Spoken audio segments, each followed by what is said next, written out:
So I've got a good friend of mine on the show with me this morning, Andrew Fuller, who is a behavior management consultant. Morning to you, bro. How are you doing today? Good morning, B. I'm good, man. It's good to be here, man. How about yourself? I'm good. I'm good. And I think it's a great time to have you on the show. There's so much been going on that we're going to chop up and get into. But sometimes, people hear a title or we see a title and we don't actually know what it is. Could you break down what a behavior management consultant is for us today? First things first, you're talking about a practitioner who works with young people. It doesn't have to be just young people, but in my field, I work with young people. I work with adults also and younger children, but I set the scene. There's a young man, he's been kicked out of school, and the tagline is disruptive behavior, continuous or consistent disruptive behavior. Now, my job, right, behavior management consultant, is to come into the school and to look behind the behavior. It's not about the behavior. There's always a story. We run with a statement that goes like this: all behavior is communication. All behavior is communicating something. So my job is to literally dig and pry. And my hat is a hat of curiosity. Every child I work with, everyone I work with, the field is about being ultra curious, like OCD kind of level. When you see a bad behavior, so to speak, I don't see it like that. More time, there's something happening or going on with the child as to why they're acting out. So yeah, the consultancy comes into it where we go to schools, youth services, local authorities, and we train the staff to upskill them, give them the gems to teach them how to manage our young people better. Brilliant. So tell me, what was it that led you to this career path, or should I say, call it a vocation? Uh, Step by step, I never started out like this. First, it started off by just wanting to help young people. So that's where it came from. Then I realized the scope of the position. I realized that mentoring is amazing. Everyone needs a part to play and everyone has a role to play. But I learned very quickly that my skill set, my talents, my gifting, it was very much strategic. So the writing side of it, all the things in school that I was told that I was good at, I find myself doing now to a quite elite level. So making things match. So you have a great idea. If you can put that on paper and you can sell that or you can pitch that, yeah, now we're talking. So that's what I've learned to do over the past 4 years working in my role. Just like impacting and influencing policies, and if there's a policy that staff members are living by and working off, and that policy is rubbish. Long story short, my job is not to try and change the young person, to come into the school and try get things rocking from the top down. And what is it that's so? Because you following you on Instagram, I see like whenever you're talking about young people, you're so passionate about it. It's like, just so ignited about it. What is it that you feel has called you into working so closely with young people in the first place? My own life experience. Mm. My own life experience. He who feels it knows it.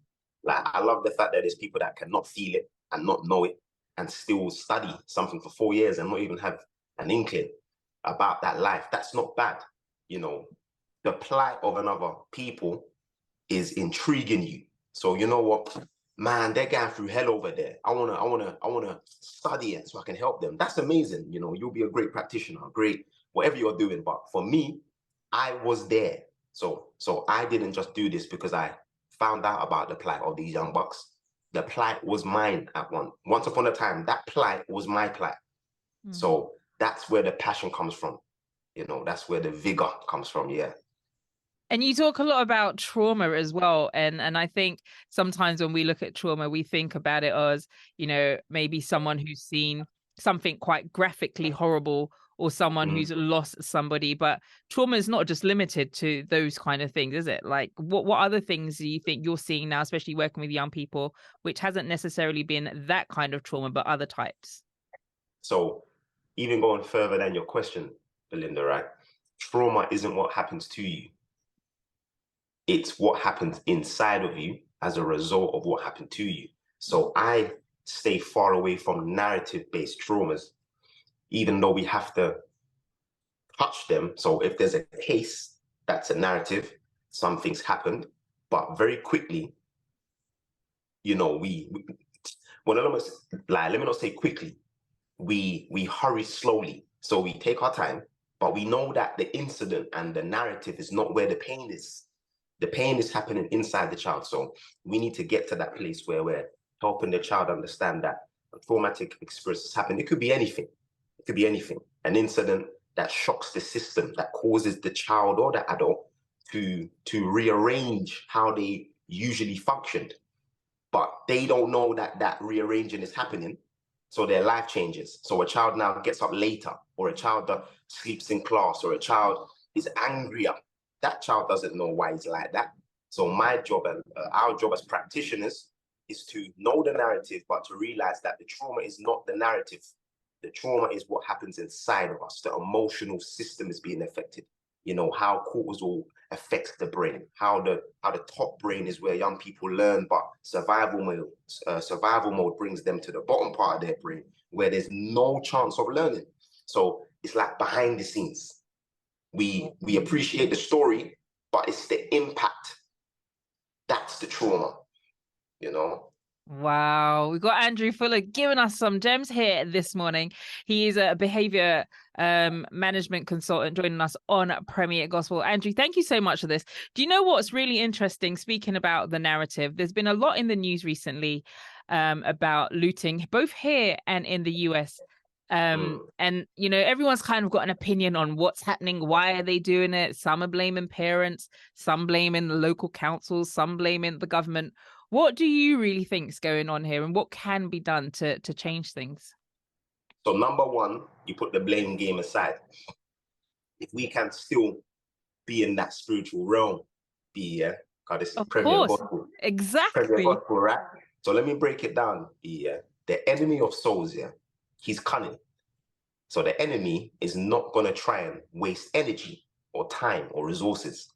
If I can plant a seed of trauma or pain in the first generation or the second generation, I just got to sit back and watch that simmer and cook, because I don't have to always demon possess people or, you know, blow up buildings or like, we always put the devil on those things. But I'm like, yeah, I'm not saying the enemy don't war and kill and destroy, but his cunning trick is, in my opinion, generational trauma.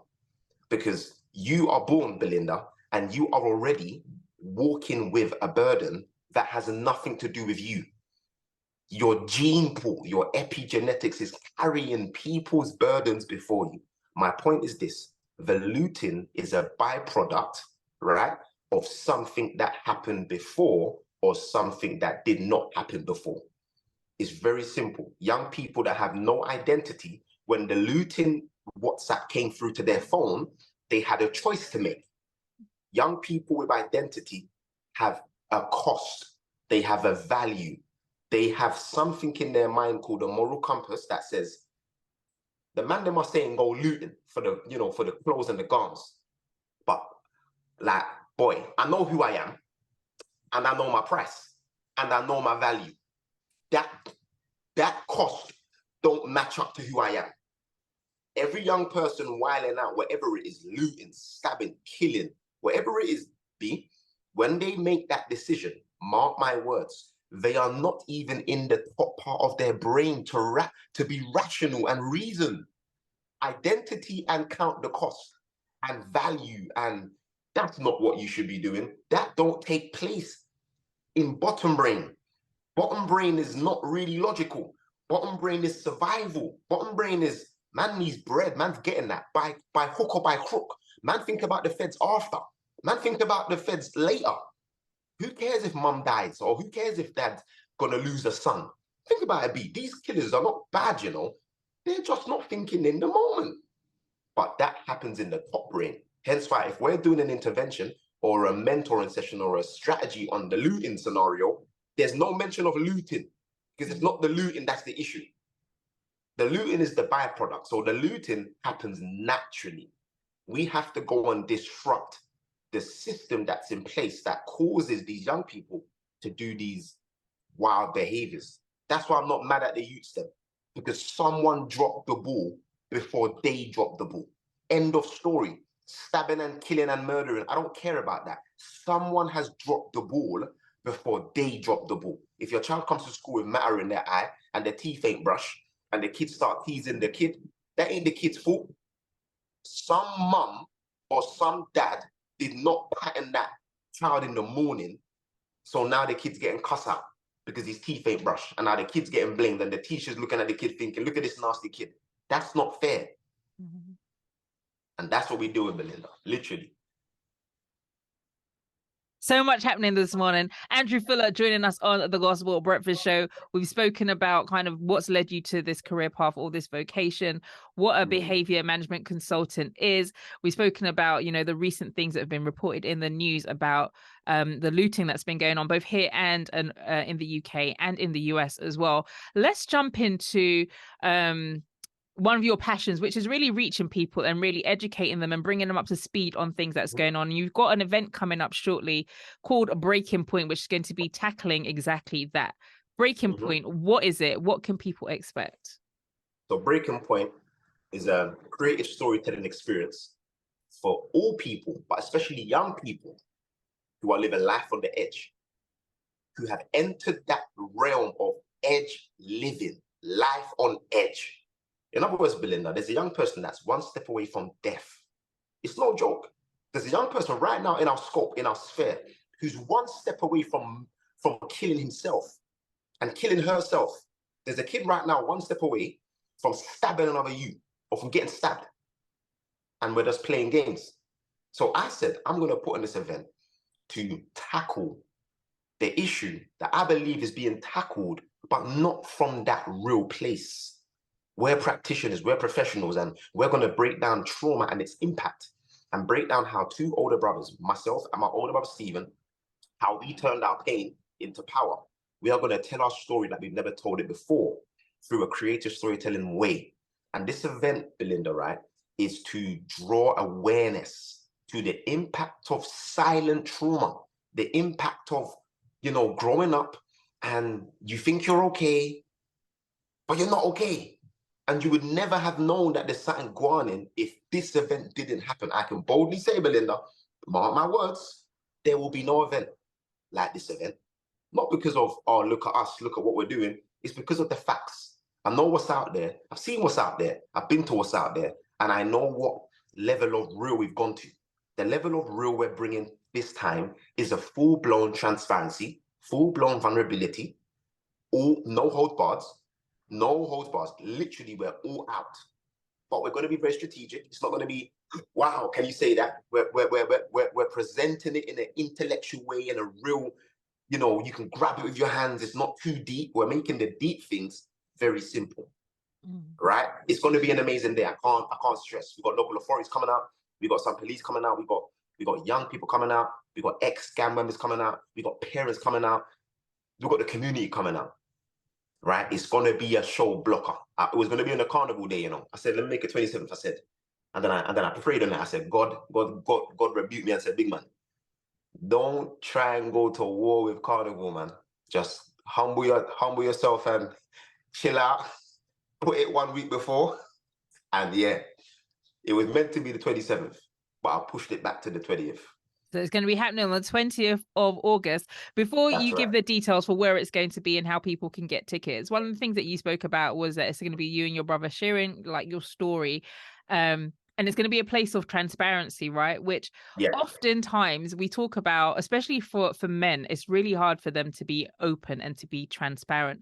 What steps have you taken that's got you to this place where you can just share your story really openly? You got to know the pain. If you don't know there's men that are scared of being transparent. They don't even understand the concept of what pain does to you. So let me break this down, Belinda, right, to give you my answer. Trauma is pain and memory connected. That's the trauma. So the incident's happened already, Belinda, but you remember the incident, and that memory is connected to pain. That's why it bonds you up. That's why when you think about it, oh, I hate my mom, hate my dad. You know, I can't go down that road because every time I go down that road, I think about that. Think about it. You think about it, then the pain comes. So pain is connected to memory. But watch this, Belinda, right? Therapy, counseling, therapeutic strategies, interventions, right? The aim is for the professional to help the client, the sufferer, separate the pain from the memory. So when memory and pain breaks up, the memory remains, and now the memory becomes wisdom. So I wanted that quest. I realized that my story is my gifting, but I can't be on the stage telling my story and being triggered and then going home and having cold sweats. So I realized that in my ministry, that's how it used to be, Belinda. I used to tell my story. I used to be in Kenya, Jamaica, America, preaching, going around the world preaching, and I'll be bawling on the stage. And then I'll have to storm off the stage, and everyone's thinking, wow, what an amazing campaign or amazing crusade. And then I get into my room and I'm like, why do I feel like this? Then I realized my story's packing some pain. I need to learn how to separate the pain from the memory and allow my memory to become power. Hence why it's how we turned our pain into power. We have to go through that rugged experience of facing the pain. You have to face the pain. So watch this, Belinda, right? My last statement on that. I am scared. Okay, when I face my pain, a pain comes with that. That pain tricks me to think that the pain that I'm facing isn't worse than the pain that I'm feeling when I face my pain. Try and get that one. That was a lot. The pain that I receive, the pain that I go through when I'm trying to face my pain, the enemy tells me that that pain is worse than the actual pain. That's why we start to face our pain. Someone has an argument with us. Our missus starts to while out. Our mum ain't willing to have that conversation. Something happens. You start feeling this and you say, you know what? I tried to face my pain. But every time I try to face my pain, family kicks off. Belinda, if you're not willing to kick off and bust out and cuss out and cry out, if you're not willing to be angry and sweat out and be miserable for like a month and wake up angry, you're not willing yet. You're not there yet. And that's why therapy and counseling is a must. You need to go and seek a professional. If you bust your toe, you're going to go doctor. You're not going to put some onion on your broken toe because the onion can help the skin, but the onion can't dig deep and get to the bone. You're going to need a professional. And these professionals help us to get to the roots. My job, even though I'm not a therapist, right, or a counselor, I work therapeutically with the same knowledge base, but my job is to help young people and adults get to the place where they can go and see a therapy. I sit with the interventions and the strategies. So you're getting therapy, Belinda. You'll come to me also because I can give you 10 strategies that will help you alongside your therapeutic journey. Wow. I mean, I think it's really it's important, and I am a huge advocate of therapy. Like I remember about 5 years ago, for me personally, I was hit by something which I thought wasn't an issue anymore, to be fair. I'm grown now. That was a long time ago. And it had to do with a particular family member that I didn't really grow close with. Someone who you expect to grow close with, but I didn't, right? So there was some stuff around that. And I remember just waking up one morning and saying, I need to go get this dealt with because there's certain things which are really triggering me. So there used to be like a particular hat that she used to wear. And if I'd see someone that would wear it, it had just come back into fashion as well. Yeah. So loads of people wear it. And every time I would see it, it would just jar me. It would upset me. I'm generally a happy, go merry person. And that thing could change my mood. And when I did go and see the therapist, just talking about certain things, we dealt with that. And I came to just understand myself better as well. I'm like, this is who I am. This is why I do the things I do. This is why I burden myself with certain things, or I stress myself out with certain things. And, just going back to childhood and like you said, going back to the root of things. So like you, I'm an advocate of therapy. I think even if you feel there's nothing wrong, why not just go get it checked, because you never know. There has to be. Generational trauma tells us that. Even if you wake up and you're perfect, that doesn't make sense. Epigenetics tells us that we are born with inclinations that were not necessarily the things that we want to do based on ourselves. So I could be born, Belinda, happy-go-lucky, but I just not got that affection. I ain't got that affection, but I want to be affectionate. Therapy helps me to understand that's your plight. You're not affectionate because you don't love. You're not affectionate because it wasn't in your app store, in your genetic app store. Therapy will help you to sit with that. Still love yourself through that. You're still amazing. Then they'll help you to, through strategies, to build that affection. You know? Andrew Fuller of us on the Gospel Breakfast Show this morning. Let me ask you something then, Andrew, because I know you've been in church, you've preached, you've led young people, you've done so much things over the years. You studied theology, you've done a whole host of things. So, did you find that even on your Christ walk, right, your Christ lifestyle, you still had some of this undealt trauma, undealt with trauma that you were dealing with? And how is that possible when we're all in Christ? You know, God is supposed to fix these things with us and help us through our pain. How was it that you were in church but still dealing with these things, if that makes sense? Because Amira, my 6-year-old, my 7-year-old, she loves chicken. If I want to teach her how to eat it, I'll make it without her seeing it. But if I want to teach her how to cook it and eat it, I got to show her what it looks like to catch the chicken, skin the chicken, defeather the chicken, gut the chicken, wash the chicken, season the chicken, drain the chicken, wash up the chicken, season it, cook it. Now when Amira lives life, she has the full scope of what this life looks like to be a cook. What I'm saying is, God so loved the world that he didn't just zap us perfect. For God so loved the world that he needs us to learn through the visual aspect of, I am such a mess, Belinda. I need him so much. That's the whole point of the gospel, you know. If he just, okay, we come to Christ and we're all okay now, Belinda, that would never wash with sinners. That can't work with sinners. The best way for sinners to understand who God really is for him to allow ourselves to experience the full healing process. So he's got to see me bust my lip sometimes. I got to bust my lip sometimes and realize that, God, I'm not going to choose you today. I'm going to choose the enemy. So God says, I'm going to actually let you do that. So when you bust your lip, right, and your lip is all drooping, that's when you're going to realize, hey, man, that decision wasn't the one. If the Lord just cleaned up our mess without us seeing it, we're not going to appreciate the master. That's how we appreciate the master. That's why Joseph went through what he went through.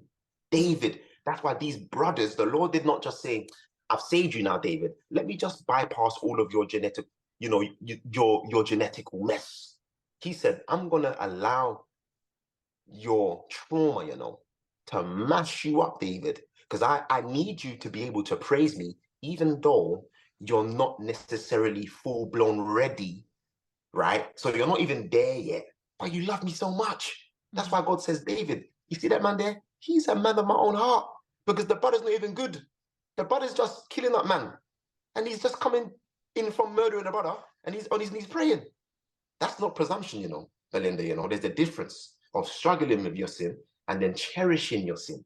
David weren't cherishing it. The brother was warring. There's a war, Belinda, because we're human. Our nature is enemy to God. So God is like, I need to see the Christians suffer and I need to see them struggle.